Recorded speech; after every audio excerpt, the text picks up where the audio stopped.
knock at your door and I'm serving like pizza. I got that ice, Italian Ritz. Bitch, I'm a family man like I'm P. These niggas be shortstops. Derek Jeter, knock a nigga out like I'm Vegeta. Yo, what's good, YouTube? It's your boy Ron. I'm back with another YouTube video. If y'all there, man, listen, man, listen, man, listen, man, listen, man, listen, man, listen, man, listen. Whee, listen to me. And it'll set you free. It'll set you free for real. But hey, man, I got another YouTube video for y'all today, man. And this is a requested video by my man, Mr. British. Shout out to you, Mr. British. This one is titled The Appeal of One Piece. Where to start? Hey, man. Me personally, I haven't watched an episode of One Piece. I haven't watched One Piece before, but I definitely heard of it, you know what I'm saying? And I've seen clips of the show. And the clips I've seen were funny, you know what I'm saying? They were funny. I don't know if it's trying to be funny or it's just naturally funny. I think it's a comedy. I think it's part comedy, you know what I'm saying? Hey, look, man. I don't know. I might have to check out One Piece, you know what I'm saying? Because I know a lot of people love this show. But hey, look.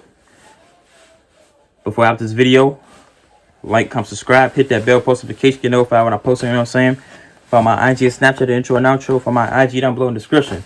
It's also there along this original video. So go show Super Eye Patch Wolf some love, you know what I'm saying? He got 971K. Shoot, I need it more, you know what I'm saying? I'm trying to go up. I'm trying to get to that. I'm trying to get to that subscriber count, 971K. You know how happy I would be, bro.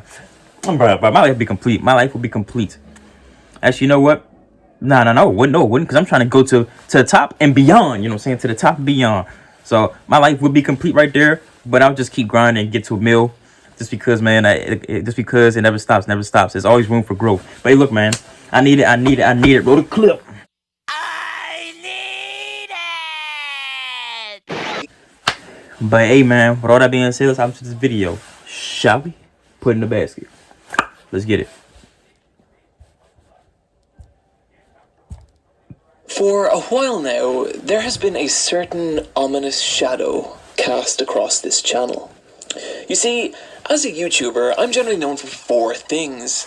My long, in-depth videos, my love of all things shonen, my utterly flawless spelling, and my absolutely perfect pronunciation of the Japanese language. And the problem with those former 2 is that at some point it means that I need to do a video on the series One Piece.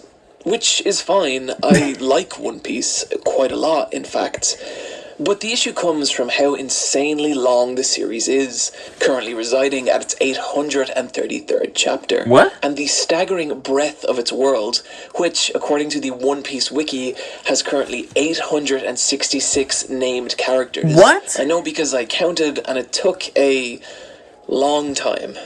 So how does one talk about such a massive series like One Piece? How long is this show? Well, the answer that I've come to, at least, is the same way that one devours a whale. And that is piece by piece. Get it? One Piece? Piece. Yep, you get it? Yeah, that was corny. And so, what we're going to do here today is that rather than go straight into a full-blown why you should watch/read, which, don't worry, we will get to, is to first put out a shorter video covering what I consider some of the broader structural aspects of One Piece, which will then free us up and allow us to take a much deeper dive into the characters and themes later on. So with this in mind, my friends, please sit back, relax, and consider this an entree with the main course still to come. And let's discuss the appeal of One Piece. All right. Where to start? All right. I first encountered One Piece in 2006 on the UK television version of Toonami, and unbeknownst to me at the time, what I was watching was the infamous 4Kids dub, which would become well known over time for its questionable translation and excessive amounts of censorship. And even despite these factors, I really came to enjoy the adventures of Nami, Zoro, and of course Luffy. The series had a unique playfulness to it that made it stand out from other more stoic series I'd seen up until this point, like Bleach and Dragon Ball Z. And even in the show's more dramatic moments, there was always a tremendous amount of fun to be had. Of course, as I watched the imaginative pirate adventure on my parents' old TV, What the fuck? He got a what I was stretchy on? completely unaware of was what a world-shattering phenomenon I was actually dealing with. That revelation would only strike me Fantastic. several years later, when, on a trip to Japan, it became obvious what a massive deal One Piece actually was. Around every corner in every shop seemed to lie another new piece of Straw Hat Pirate merchandise. Luffy and his ragtag crew were everywhere on everything. One Piece branded bread, One Piece bath salts, even entire One Piece branded shops. It was incredible to see how what I thought was a simple show about pirates utterly dominate the mass consciousness of a single country. The closest thing I could liken it to was the Simpsons mania of early 90s America. This was, of course, before I started looking into things like global sales figures and weekly shonen rankings. And if I had, I would have known things like the fact that One Piece has sold over 400 million units worldwide, making it the third biggest selling comic in existence, recently beating out Spider-Man for the number 3 spot, leaving only Batman and Superman ahead of it. And even then, in 2016, Batman sold 1,859,956 units, and Superman sold 828,069 units. And you could even roughly double the sales of both series by taking into account all their offshoot titles, and it still wouldn't even come close to the 12 million in sales that One Piece sold that same year. What? And where things really start to get crazy is that if these trends were to continue and One Piece were to run for another decade, it would nearly certainly surpass Batman in lifetime global sales. And if it were to run for another 2 decades, which for Oda's sake I hope doesn't happen, it would surpass even Superman, becoming the biggest selling comic in existence. Now, I'm not saying I think this will happen, but it's a hell of a thing to consider. And so, how has a series about a pirate boy made of rubber managed to capture the hearts made of and rubber? minds of so many people worldwide? That's why he stretches it. Well, to put it simply, the primary appeal of One Piece is the simple premise of adventure. And yes, that is also the core concept of countless other shonen series, but nothing really captures the same sense of scale and exploration as the world of pirates. Our hero on this voyage is the energetic young pirate, Monkey D. Luffy. Luffy is a simple character with a simple goal, to find the mysterious treasure only known as One Piece, and in doing so, become king of the pirates. This was Luffy's primary motivator from chapter 1 and remains so in chapter 834. And this keeps Luffy's journey along the one distinct path, which is a concept surprisingly unique to One Piece. In most other shonen series, our heroes will go on several different large adventures throughout the course of its run, and these are what make up the arcs. But in One Piece's case, it's always the same journey along the same path, to the point that you can actually chart Luffy's route out on a physical map, and the sub-arcs come from the various different islands or land masses the crew encounters along the way. This works particularly well as it makes the core story of One Piece very easy to understand, while also allowing for a massive amount of variety in the series sub-arcs. Some can be very simple, like the Barty arc, in which the Straw Hats visit a famous sailing restaurant in order to recruit a chef. Or very complicated, like the Dressrosa arc, in which the crew must untangle a web of political intrigue and face down a vicious and tyrannical false king. And because of how the arcs are structured, with literal massive quantities of ocean between them, there's no real limit to the kind of stories One Piece can tell. They start off fairly villain of the week-esque, with most enemies being rival pirate captains. But as we move on, we see the Straw Hats embroiled in government conspiracies, abducted by massive haunted ghost ships, springing jailbreaks, and even being at the center of large-scale global conflicts. And throughout the entire adventure, there's this real genuine sense of time and progress. When Luffy sets out on his journey from Fuchsia Village, he has little more to his name than a wooden dinghy and his straw hat. A wooden dinghy? 20 years later, he's an infamous pirate warlord, the world-famous captain of one of the most renowned pirate crews in all of existence, the Straw Hat Pirates, of whom include a master samurai, a technologically advanced pantsless cyborg, and even an undead violinist with a awful, amazing sense of humor. One of the core joys of One Piece is watching Luffy slowly status and build his crew, as each new battle propels him closer to his dream while also increasing his notoriety worldwide. So he's just gonna slap past It's not a story you could accuse of moving quickly, but it is always moving.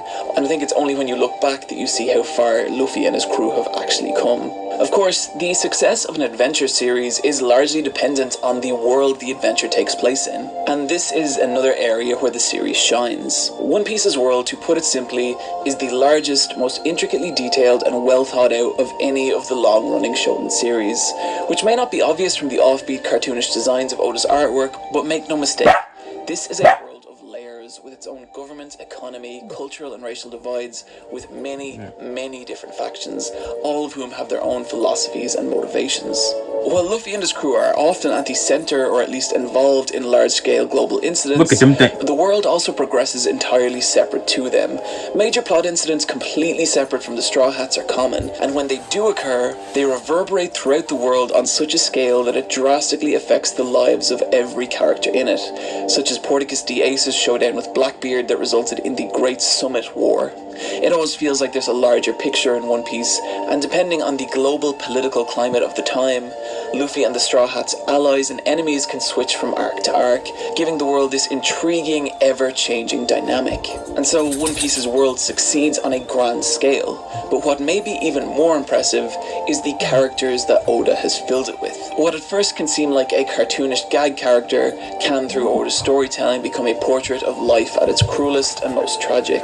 And this information is often delivered through weighty flashback stories, in which we're taken through the key moments of a character's life. And while a badly used flashback can utterly kill the momentum of a series, Oda uses them in such a way to give his characters weight, grounding, and motivation that otherwise just wouldn't be possible. Like, seriously, you see this dumb-looking idiot in a diaper? What the This is Senor Pink, and this guy has a backstory that is absolutely heartbreaking, and upon hearing it, it completely changes everything about how you see him.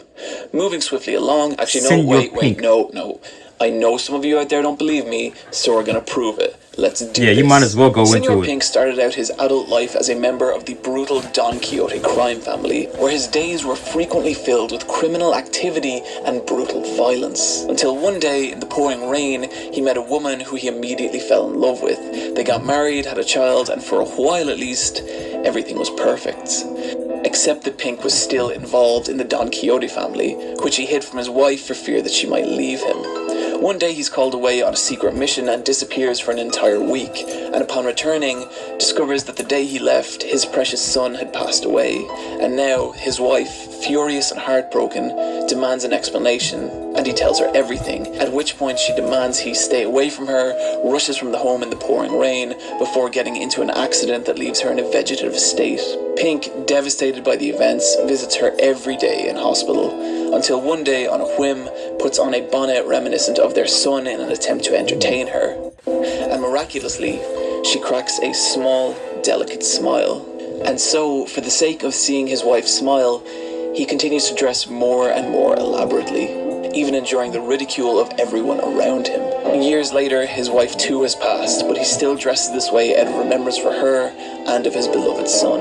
And so, one of the silliest looking characters in One Piece actually has legitimate character motivation for dressing this way. And in justifying this, he becomes an actual grounded, tangible character. What really gets me here is that this is one tiny, inconsequential character in One Piece's world. Out of And yet 866, still, Oda manages apparently. to imbue him with a sense of depth and grounding many writers fail to give even their main protagonists. And that's to say nothing of the amazing job Oda's done in establishing the main major heroes and villains of One Piece's story. Having so many characters with such fleshed out histories and motivation is the primary factor that makes One Piece's worlds feel so vivid and alive, and makes each individual character feel like a true story in their own right. The last thing I'd like to talk about with One Piece is also one of its least tangible elements, and that is the creativity and imagination that's gone into it. There's always a sense that when reading One Piece, Oda himself is enjoying the world and characters more than anyone. It can be seen in the new and creative ways Luffy uses his at first seemingly limited power. It can be seen in the bizarre visual design of many of the world's inhabitants and the camaraderie that takes place between the Straw Hats, and even in the ever-evolving unique structure of Oda's story arcs. He always seems like an author not striving to hit a deadline, but an artist creating a world and story distinctly of his own vision. This is something we're going to dig a lot deeper into in a future video, but for now, just trust me, simply no one writes a story like Ichiro Oda. So with all that in mind, where should you start? Well, the obvious answer is page 1, chapter 1. The manga is for the most part a fantastic read, but I understand people's reluctance to get into it given its insane length. Yes. And the anime comes with many Way of its too own long. issues too, such as a weak production run and masses of filler. But if you're curious to know if One Piece really is for you or not, or even if you just want to dip your toe in, allow me to present a different option, and that is the fantastic One Piece Movie 6, Bara no Matsuri and the Secret Islands. Directed by Mamoru Hosoda of the Digimon movie The Girl Who Leapt Through Time and Summer Wars, the movie encapsulates in a digestible 90 minutes everything that makes One Piece as a series so much fun, on top of having some absolutely gorgeous animation and character designs, and one of the darkest and hardest right turns I've seen in any film for a while. It requires basically no prior knowledge of One Piece or its world to enjoy, and I think even if you have zero interest in One Piece, seeing one of Japan's most talented directors put his own unique spin on the world of pirates is absolutely worth checking out. Guys, that's going to do it for my intro into One Piece, and there is still a ton more we need to talk about. The characters, their themes, Oda's unique visual aesthetic, and what cursed fruit he ate in order to actually be able to constantly produce a manga of such quality. And we shall in a full-blown why you should watch/read One Piece coming later this year. But I hope this video, at the very least, has given you a foothold with which to get started. And also, as some of you are aware, I recently started a Patreon. So if you enjoy this channel and would like to see your name listed with all these beautiful people right here, consider heading over to patreon.com/supereyepatchwolf, where you can kick in $1 or $2 to help out with the creation of future videos. And also, if you enjoyed my video on fight scenes from last week, then I'd recommend you check out YouTuber Nino's video on the same subject. He does a great job of breaking down fights into 3 distinct areas, and hey, he's also a wrestling fan, which makes him good in my book. In the meantime, you can of course find me on Twitter at @eyepatchwolf, or come hang out with me and the Boss Rush in the Let's Fight a Boss video game podcast. I will of course be back soon with another video, but in the meantime, guys, as always, take care of yourselves, and I'll see you next time. All right, that's that video, man. Hey man, I apologize if I missed some things messing around with this crazy dog. You know what I'm saying? Appreciation doggo is going crazy today. I don't know what's wrong with him. But look, One Piece looks like I didn't know One Piece was a big deal. I didn't know it was a big deal at all. You know what I'm saying? They have 830. These are 833, right? 833. Yeah, 833 chapters. What the freak? What? Yo. That's wild. That's extremely wild. And over 800, well, at the very least, 866 nameable characters with names. That's crazy. That's crazy. The creativity that goes into One Piece has to be immense. You know what I'm saying? You have to have a vivid imagination to keep going with the story and characters and keep introducing new characters for 833 chapters. And work all the way up to 866 characters with names. You know what I'm saying? That's when all of them with backstories too. Like, yo, you have to be extremely creative for that. That's a lot. That's talent. You know what I'm saying? That's amazing. That's amazing. You know what I'm saying? Man, I don't know if I might have to check One Piece out. You know what I'm saying? I might have to check it out. What are you doing, dog? What are you doing? I might have to check One Piece out, man, because that's crazy. That's amazing. You know what I'm saying? And hey man, shout out to you, Mr. British, for requesting this video. You know what I'm saying? Y'all let me know some more stuff about One Piece and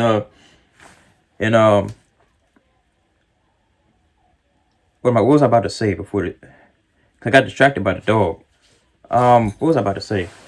Shoot, I forgot. You big dummy. But wait. Before I end this video.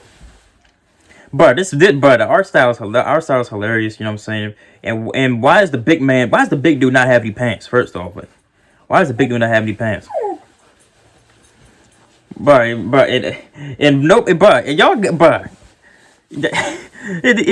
he slid past that part where it was huge legs, it looked like female legs, up and they went spread out. It looked like it was all the And he just slid past it like it wasn't just there on day, like he didn't just put it on the screen. I'm confused. I'm really confused, and I want to see them legs. You know what I'm saying? But hey, look, now that I got that out the way, like, comment, subscribe, ding, hit that bell for post notification notified when I post. You know what I'm saying? If you're not notified of what you're doing, if you're not liking what you're doing, if you're not commenting what you're doing, you know what I'm saying? If you're not letting me know what I should react to next, what are you doing? You know what I'm saying? And for my IG Snapchat intro and outro, for my IG down below in the description, it's also there along this video. So go show Super iPad Wolf some love, you know what I'm saying? But I need more, you know what I'm saying? And yeah, man, make sure y'all do all of that. Like, comment, subscribe, hit that bell, you know what I'm saying? Cause y'all most of y'all not subscribed, you know what I'm saying? I don't know what y'all doing. Y'all don't know what y'all doing either. So y'all might as well just do both of us a favor and do it. You know what I'm saying? Just do it. Like, what do you got to lose? What do you have to lose? Nothing. You know what I'm saying? Just chill with me, you know what I'm saying? And watching my videos and enjoy it and give feedback on the comments, you know what I'm saying? And hey, man, with all that being said, I'm gone.